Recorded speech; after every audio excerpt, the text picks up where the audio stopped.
오늘 우리에게 주시는 하나님의 말씀은 시편 16편 8절에서 11절까지의 말씀입니다.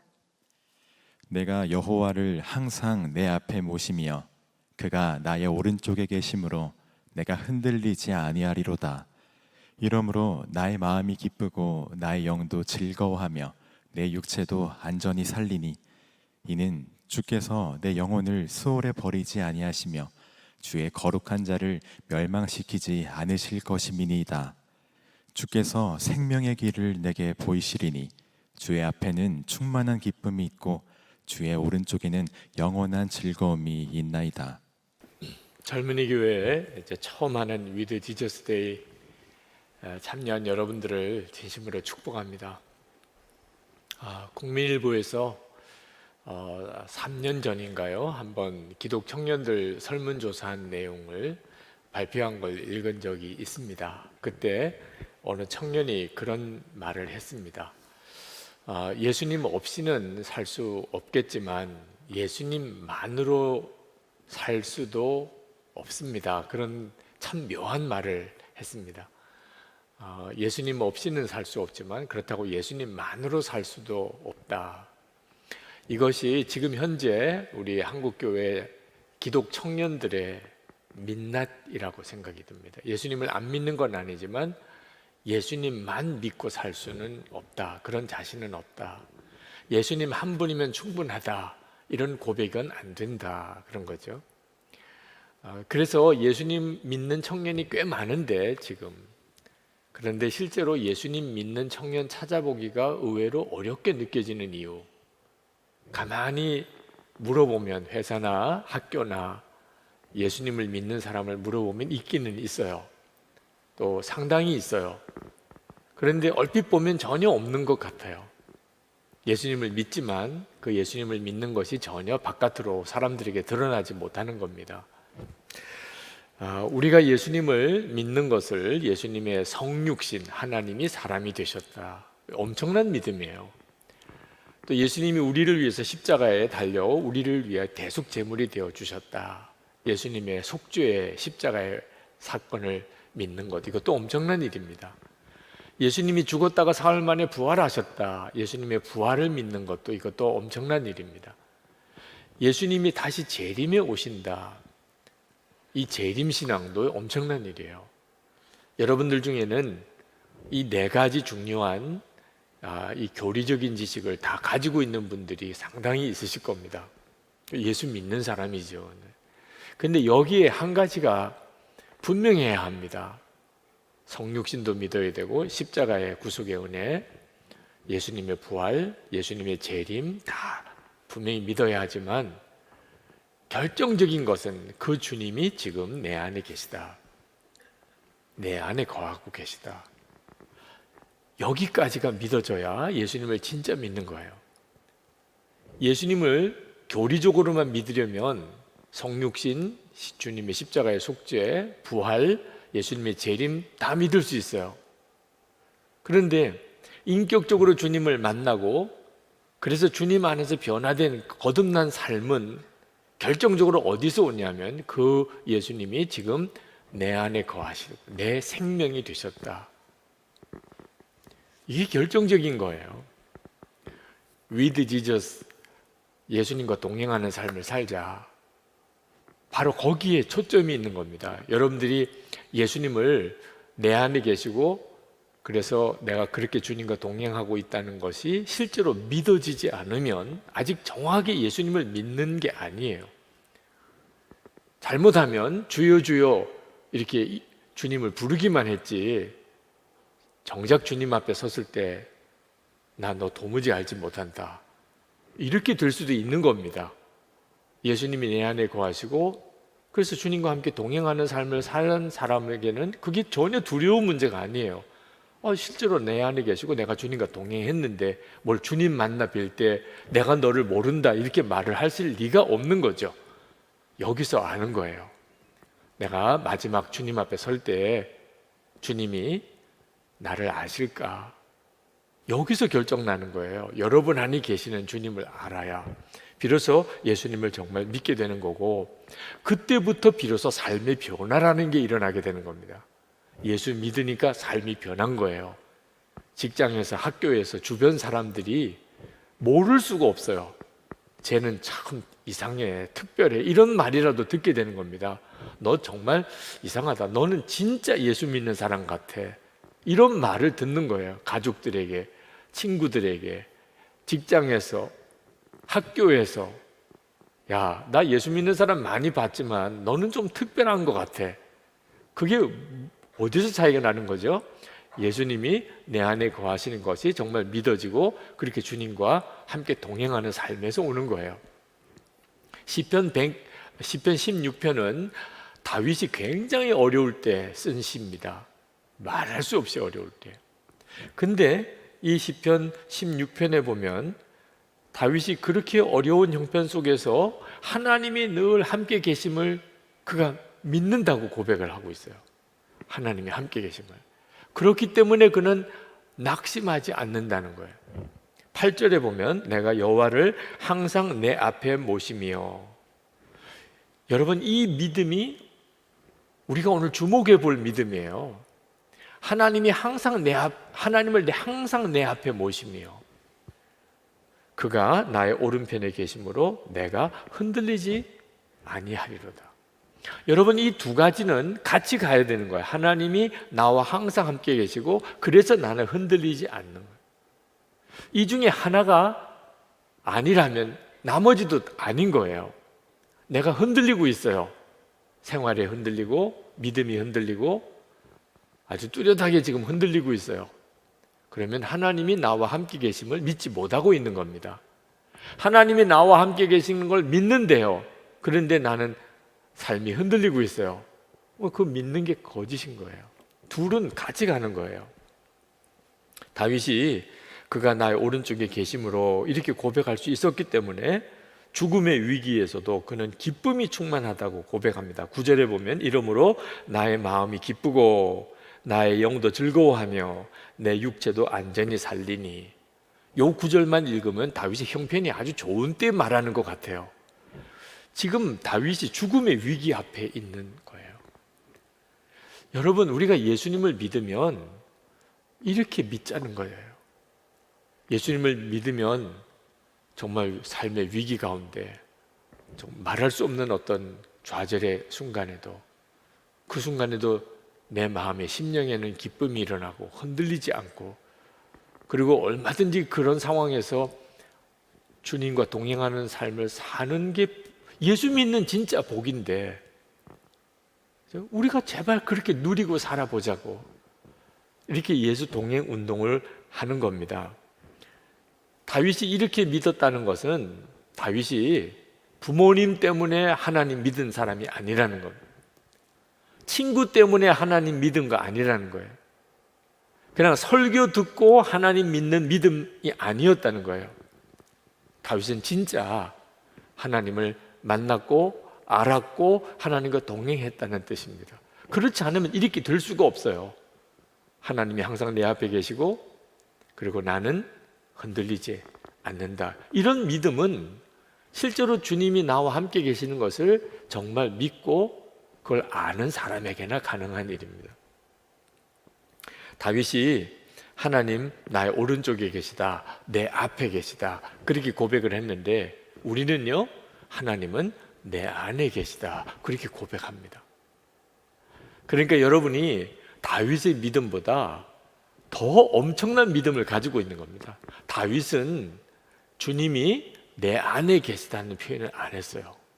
항상 내 앞에 모시며 내 오른편에 계시고 이렇게 표현을 했습니다. 그런데 우리는 예수 그리스도 안에서 예수님은 내 안에 계시다, 내 안에 거하신다고 이렇게 고백하는 사람이 된 거예요. 이게 얼마나 엄청난 일입니까? 에베소서 3장 17절을 세 번역으로 읽으면 다음과 같습니다. 믿음으로 말미암아 그리스도를 여러분의 마음 속에 머물러 계시게 하여 주시기를 빕니다. 이게 바로 예수 그리스도를 믿는 지금 신약 시대의 성도인 우리들에게 허락된 엄청난 믿음이에요. 그러므로 다윗이 고백한 그 기쁨은 그대로 우리의 기쁨이 될 수 있는 겁니다. 11절에 주께서 생명의 길을 내게 보이시더니 주의 앞에는 충만한 기쁨이 있고 주의 오른쪽에는 영원한 즐거움이 있나이다. 여러분들이 정말 예수님을 인격적인 주님이시고 그분이 내 안에 거하시고 그래서 내가 주님과 동행하고 사는 것임을 정말 믿게 될 때, 여러분이 그런 믿음으로 예수를 믿게 될 때 여러분도 다윗의 이 고백을 하게 되는 겁니다. 저는 여러분에게 어떤 한 분을 소개하려고 합니다. 이분은 어머니와 사랑하는 세 형님이 차례로 갑자기 돌아가시는, 급사라고 그러죠. 어머님이 갑자기 돌아가더니 그 다음에 또 형들이, 세 형이 연달아서 그냥 죽는 것을 보았어요. 6.25 때 아버지가 또 가족들이 공산당에게 학살당하는 것을 목격했습니다. 어린 시절에 사랑하던 참 잘생긴 동생이 하나 있었는데 불놀이 하다가 그만 그 불이 옷에 붙어가지고 불에 타서 죽었어요, 동생이. 그날 밤에 죽어가는 동생이 그 당하는 고통, 그걸 보는 숨막히는 슬픔을 겪었어요. 또 다른 동생이 있었는데 집 근처 벌목장이 있었는데 그만 그 벌목장에 나무가 굴러와서 거기 나무에 깔려 죽는 것을 자기 눈으로 보았어요. 고등학교 교감으로 봉직하던 아주 착한 동생이 10살부터 16살까지 딸 넷을 남겨두고 간암으로 죽는 아픔을 겪었어요. 그로부터 1년 뒤에 사랑하는 딸이 위암으로 157일 동안 고통을 겪다가 두 어린 딸 부탁한다는 말을 남기고 죽는 정말 참혹한 비극을 맛보았어요. 이어서 동생과 재수 씨가 죽고 막내 동생은 간경화로 시한부 인생을 살고 있습니다. 고아원 차려도 될 만큼 너무나 많은 아이들 다 맡았어요. 이 얼마나 기가 막힌 상황입니까? 여러분 중에 이분이 겪은 일을 한 가지만이라도 겪었어도 아마 아직도 마음에 그 고통스러움을 아마 느낄 수 있을 거예요. 그런데 이런 엄청난 고통을 겪으신 분이에요. 이분이 환갑 때 그 당신의 일생에 겪었던 그 끔찍스러웠던 고통스러웠던 걸 글로 썼습니다. 끊임없이 계속되는 비극들을 겪으면서 그는 이렇게 고백을 했어요. 정직하게 고백하면 나는 하나의 얼굴로는 웃고 다른 얼굴로는 운다. 내 영혼 주님을 찬양하고 기뻐하고 감사하며 깊은 곳에서 샘물같이 환희가 솟는다. 그러나 다른 마음의 하늘에서는 비가 끊임없이 내리고 있다. 옆을 보면 정신착란증에 걸릴 것 같고 위를 보면 현교증이 난다. 내 안을 들여다보면 죄와 추한 것들이 있고 과거는 회환과 슬픔뿐이며 미래는 안개처럼 불확실하고 불안하다. 나는 주님만 바라보아야 한다. 주님 안에만 거해야 한다. 과거는 아무리 더럽고 아프고 서러워도 내일과 새해와 미래는 때묻지 않은 순수한 페이지, 무한한 잠재적 가능성이 백지같이 열려있다. 마치 시집가는 처녀처럼 새날을 맞이하여 새 집에서 새 살림 꾸려 새 신랑, 새 사랑을 살자. 한 해 한 해를 사는 것이 아니다. 하루하루를 사는 것도 아니다. 한 발짝, 한 호흡, 주님을 사랑하며 날마다 영원한 첫사랑으로 살자. 주님 안에 거하여 주님을 호흡하며 살자. 내게 깊은 위로와 감사와 찬송과 평안이 있다. 그것은 내게서 나온 것이 아니라 성령의 은혜로 주 안에서 내게 주시는 것들이다. 아마 여러분 중에 CCC 출신이신 분들 아마 아실 거예요. 고 김중건 목사님의 글이에요. 그분이 어떻게 그렇게 정말 예수님만 그렇게 부르짖고 주님만 찾고 사셨나. 그분은 예수님 아니면 그냥 서 있을 수도 없는 분이었더라고요. 예수님 아니면 한순간도 그냥 있을 수가 없는 분이었어요. 그리고 예수님으로 인하여 그 모든 끔찍하고 슬펐던 삶을 엄청나게 승화시켜 놓았어요. 주님이 하신 거예요. 여러분에게 살아계신 주님을 만나라고 그렇게 권해드리는 이유, 그냥 여러분들이 교회 잘 다니는 청년 만들고 싶어서 하는 이야기가 아닙니다. 정말 예수님은 여러분의 인생을 바꿔요. 살아계신 주님을 만나시라고요. 이제 살아도 예수님, 죽어도 예수님. 이거 언제 이 결론을 내릴 거예요? 인생을 주님께 맡긴다. 예수님을 항상 바라보며 산다. 이게 구원의 길이에요. 이것이 축복의 길이에요. 이게 안전한 길이에요. 이것이 승리의 길이에요. 그래서 예수 동행 운동을 하는 거예요. 청년 때 그렇게 살기 시작하도록, 너무 늦기 전에 여러분에게 허락된 이 엄청난 축복의 삶을 붙잡고 살도록 그렇게 해드리고 싶은 거예요. 예수 동행 운동은 주님께서 맨 마지막 제자들에게 하셨던 말씀, 내가 세상 끝날까지 항상 너희와 함께 있으리라. 마태복음 28장 20절 그 말씀을 우리가 실제로 누리고 살아보자. 주님이 약속하셨으면 그대로 되니까 약속하신 거잖아요. 그 방법이 예수 동행 일기를 쓰는 겁니다. 매일 일기를. 어떤 분이 그렇게 이야기하더라고요. 목사님, 교회 다니는 것은 저 어려운 게 아닌데 예수 동행 일기 쓰는 건 너무 힘들어요.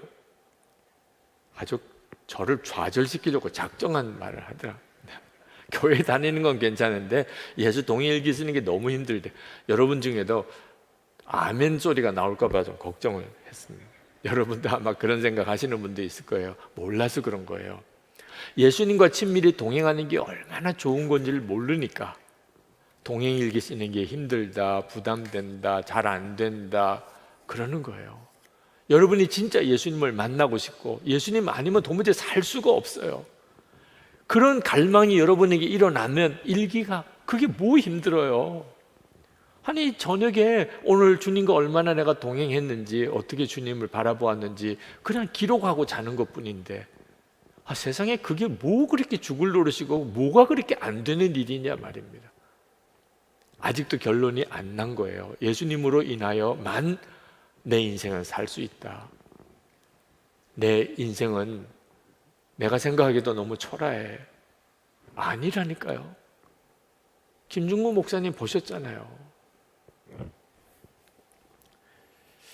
정말 주님과 친밀히 누리는 기쁨이 있어요. 프랭크 루바크 선교사님이 1930년 4월 18일자 일기입니다. 그 말은 1930년 1월 1일부터 일기를 쓰시기 시작해요. 그러니까 일기 쓴 지 4개월 18일째 되는 날 일기예요. 오늘 오후에는 하나님께 사로잡히는 것이 나에게 엄청난 기쁨으로 다가왔습니다. 이런 느낌은 지금까지 한 번도 경험해 본 적이 없습니다. 하나님이 무척이나 가깝고 다정스럽게 여겨져서 다른 것들을 통해 얻는 만족은 비할 바가 아니었습니다. 이런 경험을 이제 일주일에 서너 차례씩 하게 됩니다. 이 경험을 한 후부터는 다른 것들이 주는 매력이 싫어집니다. 그것들은 나를 하나님께로부터 멀어지게 하기 때문입니다. 하나님과 1시간 동안 친밀한 교제를 하고 나면 내 영혼은 지금 막 내린 눈같이 맑아져 있음을 느낍니다. 어디를 가나 사람들은 아름답습니다. 프랭크 루박 선교사님이 처음부터 그런 분 아니었어요. 그분의 일기를 읽어보면 그는 하나님은 계시다고 믿기는 하지만 하나님이 느껴지고 경험이 안 되는 게 너무 답답했던 분이에요. 그래서 45살 되던 그가 1월 1일부터 나도 하나님이 나를 계속 보고 계시다면 나도 하나님을 계속 바라봐야지. 그래서 그가 쓰기 시작한 게 예수동의 일기입니다. 그리고 4월 18일 날 그 일기 속에서 그는 이런 기쁨을 고백하고 있는 거예요. 그동안에 우리도 주님을 사모하고 생각하기는 했죠. 그렇지만 항상 작심삼일 수준 아니었습니까? 주님 좀 생각하다가 그만 또 뉴스 보고, 주님 좀 생각하다가 동영상 보고, 주님 좀 바라보다가 또 친구 만나고. 그러니까 항상 우리는요, 길어야 그저 한 2, 3일 정도의 주님을 묵상하는 수준에 평생 그러다가 뒤집어지고 그러다가 뒤집어지고 그 수준에 계속 머물렀던 거예요. 근데 프랭크 루박 선교사님이 주님을 계속 바라보는 일을 한 달을 하고 두 달을 하고 석 달을 하고, 와, 4월 달 들어가니까 갑자기 이런 기쁨의 고백을 하게 되더라. 제가 프랭크 루박 선교사님의 일기를 읽고 제 가슴이 막 뜨거워지더라. 아니, 이럴 수 있다면 나도 해봐야지. 그리고 온 교우들에게 소개를 했어요. 여러분도 그렇게 하시라고. 근데 참 기가 막히게 그렇게 소개를 해드려도 하는 사람은 극히 적어요. 뭘 억지로 하게 해드릴 수도 없는 노릇이다. 계속 하시라고만. 오늘도 위드 지저스 데이 여러분에게 소개하는 시간입니다. 근데 여러분 중에서 그거군요 이렇게 붙잡는 사람이 있고, 오늘도 그냥 들어는 봤다, 말은 잘하네 이렇게 끝날 사람들. 그건 천상 여러분이 하실 일이에요. 저는 누가복음 5장에 예수님 그 병자를 고친 기사 중에 이게 바로 주님이 나에게 주신 거구나 이렇게 느껴지는 게 있는데, 그 중풍병자를 그 주변 사람들이 데리고 예수님께 데리고 왔는데 집에 너무 사람이 많은 거예요. 예수님이 계시어서 말씀을 전하는 곳에. 그러니 그 사람들을 비집고 이 중풍병자를 데리고 들어갈 수가 없어요. 예수님 앞에까지만 데려가면 주님이 고쳐주실 것 같은데 이게 뭐 방법이 없어요. 다들 비켜주려고도 안 하고. 그래서 어떻게 했죠? 지붕으로 올라갔어요. 지붕으로 올라가서 지붕을 뜯었습니다. 세상 어떻게 그렇게까지 할 수 있나. 지붕을 뜯는 엄청난 일이 벌어져요. 그러니 뭐 그 집안이 난리가 났겠죠. 그리고 그 위에서 중풍병자를 들것에다가 달아가지고 달아내렸어요. 예수님 앞으로. 예수님이 그걸 보시고 얼마나 기가 막히시겠습니까? 그런데 주님이요 1절 책망 안 했어요. 어떻게 남의 집을 이렇게 할 수 있냐 이렇게도 말 안 했습니다. 그들의 믿음을 칭찬하셨어요. 그들의 믿음을 보셨다고 그랬어요. 그리고 그 중풍병자 고쳐주셨어요. 제가 그 기사를 읽으면서 제가 예수 동행 운동하는 게 바로 이거구나. 사람들을 어떻든지 예수님 앞으로 데리고 가는 것. 그 제가 하는 일이 전부예요. 인생을 고치고 바꾸는 일을 제가 어떻게 하겠어요? 여러분의 인생을 바꾸는 일을 제가 어떻게 하겠어요? 예수님이 하시는 거죠. 그런데 예수님 앞으로 가야 말이죠. 그 지붕을 뜯었던 사람들은 예수님이 책망할 것이라 생각 안 했어요. 그랬으면 뜯지도 못했죠. 주님 앞에 하여튼 데리고만 가면 주님은 절대로 책망 안 하실 거다. 주님은 반드시 책임져 주실 거다. 그게 믿어지니까 지붕도 뜯었죠. 주님 앞에 데려갔는데 주님도 못 고칠 거야. 그랬으면 못했겠죠. 주님은 책망 안 하실 거야. 주님은 진짜 책임져 주실 거야. 믿었어요. 저도 그래요. 여러분이 정말 주님 바라보면 계속 주님 주목하고 진짜 주님 바라보면 주님 여러분 책임지신다고 믿어요. 주님은 놀라우신 분이세요. 예수 동행 일기, 그 매일 일기 쓰라고 하는 거 그거 쉬운 일 아니지만 지붕 뜯는 것만 하겠어요?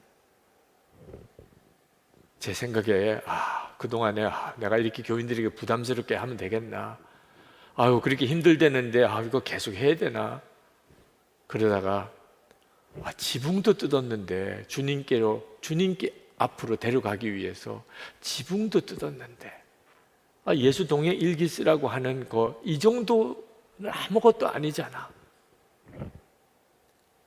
지난 10년 동안 이렇게 예수 동행 일기를 쓰도록 예수 동행 운동을 해오면서 그 전에 제 삶의 전체 한 50년 이상 살면서 들었던 간증, 비교도 안 되는 간증을 들었어요. 진짜 사람 변한다. 그래서 사람은 바뀐다는 책도 냈다니까요. 진짜 사람은 변한다. 저 자신을 보니까 그렇더라니까요. 엄청난 간증을 들어요. 한 번은 2015년 전국 위지데이 여기 이 자리에서 이렇게 열렸을 때예요.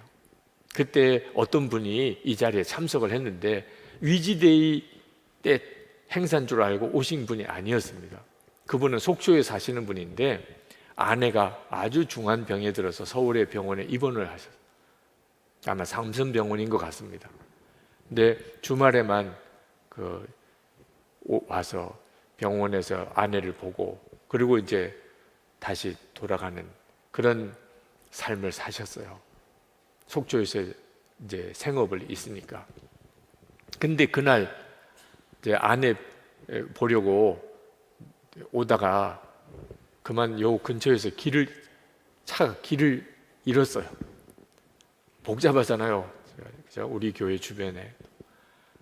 그래서 도대체 어디로 가야 병원을 가는지 쩔쩔매고 있는데 보니까 선한목자교회 이렇게 교회 간판이 붉은 네온으로 하얀 네온으로 있는 걸 보고 선한목자교회에 대해서 전에 좀 듣기는 했는데 어차피 뭐 이렇게 길을 잃고 헤매는 중에 선한목자교회 옆에까지 왔으니 한번 교회 구경이라도 해보자 이러고는 차를 이제 운전해서 교회 안내를 따라서 들어왔어요. 보니까 집회가 열렸는데 전국 위드 지저스 데이 그러면서 이 앞에는 이제 인터뷰하는 그런 순서가 진행되고 있더래요. 제가 있고 주변에 있는 사람들이 있으면서 질문도 하고 대답도 하고. 그래서 저 뒷자리에 앉았어요. 무슨 이야기를 하나.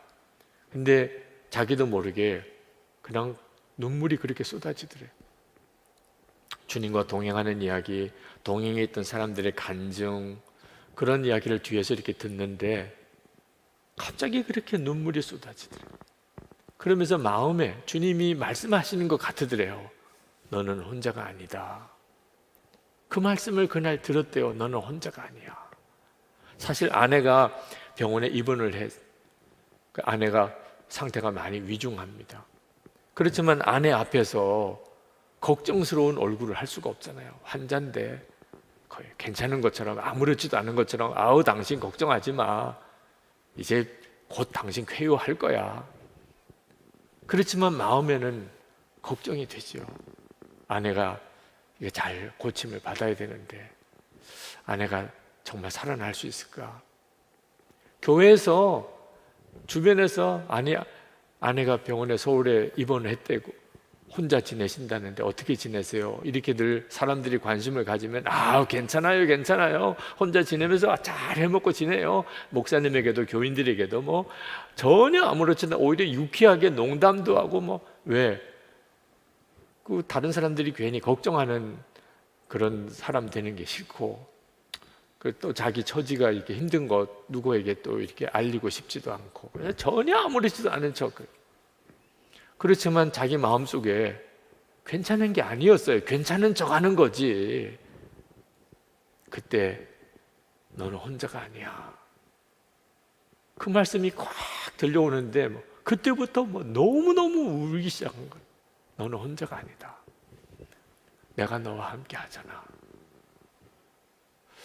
모르던 이야기 아니에요. 교회에서 설교 때도 수도 없이 들었죠. 그렇지만 마음에 믿어져야 그게 믿는 거죠. 나는 혼자가 아니다. 주님이 진짜 나와 같이 계시는구나. 여기 보니까 주님과 동행하는 사람들이 이렇게 많으네. 그리고 그때부터 예수 동행 일기를 혼자서 쓰시기 시작했다는 겁니다. 편지를 보내주셨어요. 그날 목사님 제가 그 전국 위즈 디저스 데이 우연히 그렇게 참석을 했다가 저와 함께 계시는 주님을 제가 만났고 그리고 그 다음부터 예수 동행 일기를 이렇게 쓰면서 엄청나게 제가 힘을 얻고 정말 제가 살아갈 그런 제 삶의 어떤 전환점을 마련했다. 저는 오늘 이 시간에도 오늘 여기 있는 여러분 중에 오늘 위즈데이를 한다고 알고 온 사람도 전혀 아니고 오늘 이 교회 예배당에도 그냥 우연히 어떻게 오다 보니까 온 사람. 근데 오늘 이 시간에 여러분의 가슴에 주님이 여러분 안에 계시다는 것. 그 주님이 여러분에게 직접 이렇게 콜링하는 시간. 그런 은혜의 시간을 맞이하는 분이 있다고 믿습니다. 생방송으로 보는 사람들 중에도. 그게 바로 이 젊은이 교회 위즈데이를 하는 이유예요. 여러분에게 제가 해드리고 싶은 것은 여러분을 주님께로 인도하는 겁니다. 그 지붕을 뜯었던 사람들처럼 어떻든지 여러분을 주님 앞으로 데려가면, 그러면 주님이 여러분을 책임지실 거라고. 여러분, 주님과 동행하지 않으면 아무것도 아닌 일에 무너져요. 큰 문제 때문에 무너지는 게 아닙니다. 어느 목사님이 그 2006년 독일 월드컵 결승전 이야기를 하시더라고요. 프랑스와 이탈리아가 결승전에 맞붙었죠. 그때 프랑스에 세계적인 축구 스타가 있었는데 지단이라는 선수입니다. 근데 경기 중에 이탈리아 수비수가 지단의 유니폼을 붙잡고 늘어졌어요. 얼마나 화가 나는지 그 선수에게 지단이 만약에 내 유니폼이 필요하면 경기 끝난 다음에 줄게! 이렇게만 탁 쏘아 붙였어요. 유니폼을 붙잡고 늘어지니까 가지고 싶으면 내 경기 끝나면 줄게! 이렇게. 그랬더니 그 수비수가 뭐라고 이야기했냐면, 내가 원하는 거는 내 유니폼이 아니야. 창녀인 내 누이를 원해. 또 어떻게 말을 해도 그렇게 정말 못된 이야기를 했는지, 서로 경기 중에 서로 감정이 안 좋아지다 보니까 내가 원하는 건 내 동생이 창녀잖아, 내 누이를 원해. 이 지단이 순간 이 참지 못해서 분노를, 여러분도 아마 다 알고 있는 장면이죠. 그래서 그 선수를 머리로 박치기를 했어요. 퇴장이죠. 그 결과는 프랑스가 승부차기에서 5대3으로 졌습니다. 그 순간의 흥분을 사실 절제할 수 있어야 되는데 그걸 못한 바람에 결국은 결승전에서 자기 조국의 팀이 졌죠. 그 목사님이 그 경기 이야기를 하면서 이런 이야기를 하더라고요. 사탄이 영적 엘리트에게 하찮은 후보 선수를 붙여서 엉겨 붙게 만든 후 동반 퇴장을 당하게 했다는 거예요. 이런 일이 비일비재하게 일어납니다. 진짜 하나님이 사랑하시고 하나님이 너무나 고귀한 계획을 가지고 있어요. 그런데 사탄이 아무것도 아닌 사람 엉겨 붙여. 결국 동반 퇴장이에요. 그 지단과 이탈리아의 그 수비수 월드컵 결승전까지 갔으면 하찮은 후보 선수라고 말하기는 어렵겠지만 그래도 격이 전혀 다른. 근데 이 둘이 그냥 엉겨 붙었어요. 결국 동반 퇴장. 프랑스로서는 걷잡을 수 없는 사태가 되어버리는 거죠. 얼마나 많은 하나님이 사랑하는 청년들, 얼마나 하나님이 사랑하는 사람들이 주님이 함께 계시는 것이 믿어지지 않아서, 주님을 바라보지 못해서 정말 너무 안타깝게 인생을 다 허비해버려요. 정말 귀하게 쓰임 받을 사람인데 학교 문제 때문에 돈 문제 때문에 사람 문제 때문에 얼마든지 이길 수 있는데 주님이 함께 계시는 것이 진짜 믿어지기만 하면, 그런데 그게 안 돼서 그냥 무너져 버리는 거예요. 여러분, 이 선한목자교회 젊은이 교회 오늘처럼 이게 위드 지저스 데이, 예수님과 동행 운동을 하는 이 분위기를, 이거 엄청난 복인 줄 알아야 합니다. 이렇게까지 되기까지 지난 시간이 너무나도 많이 걸렸어요. 우리 주님과 동행하자 이런 말이 자연스러운 것도, 이것도 어느 교회에서나 사실 누릴 수 있는 게 아닙니다. 주님과 동행하자 이런 생각들을 이렇게 스스럼 없이 나눌 수 있는 분위기도 어디나 이렇게 쉬운 일은 아니에요. 이 분위기를 잘 지켜가야 돼요. 5년 뒤에, 10년 뒤에, 20년 뒤에도 젊은이 교회는 계속될 거예요. 여러분들은 계속 있을 수 없겠지만 젊은이 교회는 계속될 거예요. 그러나 젊은이 교회는 끊임없이 예수님과 동행하는 이 공동체성을 이걸 절대로 놓치지 않도록 계속 더 깊이 가도록 해야 됩니다. 왜냐하면 예수님과 동행은요, 혼자서 조용히 하는 게 아니에요. 함께 하는 거예요. 예수님 그 중풍병자를 예수님 앞에 데려갔던 일은 중풍병자 혼자서 못 갔어요. 적어도 네 사람이 같이 지붕에 올라가서 들것을 달아내려 주어야 됐잖아요. 그 중풍병자와 함께 4명의 사람이 같이 그 일을 한 거거든요. 함께 해야 돼요. 예수님과 동행하는 일. 그래서 나눈 방이 필요한 겁니다. 그리고 또 한 가지 부탁드리는 것은 우리 교회만 아니고 교회 바깥에서도 도움을 요청하는 요청이 엄청 많아졌어요. 우리를 도와달라. 우리도 주님과 동행하는 그런 교회로 만들고 싶다. 목사님, 저도 주님과 동행하는 삶을 살고 싶은데 좀 훈련시켜 주세요. 좀 메시지를 좀 전해 주세요. 여러분에게 부탁도 겸해서 드리고 싶어요. 젊은이 교회도 예수님과 동행하는 운동을 서로 연합해서 같이 가고, 이 일이 한국 교회에 확산되는 일, 전 세계 열방에 확산되는 일, 그 일을 위해도 기도해 주세요. 그리고 여러분들도 그 일을 위해 헌신해 주세요. 여러분이 주님과 동행하는 일을 위해서 헌신하면 여러분도 주님과 동행하는 삶의 중심에 서 있게 됩니다. 그게 바로 주님과 동행하는 비밀이에요. 여러분 정말 주님과 동행하고 싶다면 간단해요.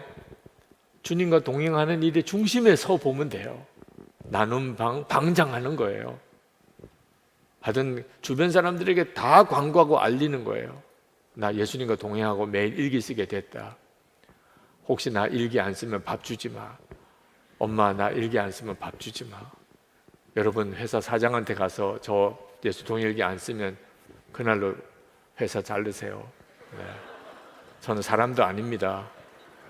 아주 여러분이 퇴로를 차단해요. 일기 안 쓸 가능성 자체를 없애요. 네. 얼마든지 할 수 있어요. 여러분의 마음의 갈망이 문제예요. 그러면 반드시 주님이 먼저 역사하셨다는 걸 알게 돼요. 여러분만 노력하는 게 아닙니다. 주님과 친밀히 동행하는 것은 항상 주님과 사이에서의 서로 함께 하는 거거든요. 주님은 이미 먼저 역사하셨어요. 여러분 안에 오신 거잖아요. 여러분이 반응만 하면 주님은 반드시 역사하세요. 주님과 동행하시기를, 그리고 그런 공동체를 만드시기를, 그리고 우리 한국과 전 세계 열방에, 특히 청년들 안에 예수 동행 운동을 일으키는 일에 함께 기도해 주시기를 부탁을 드립니다.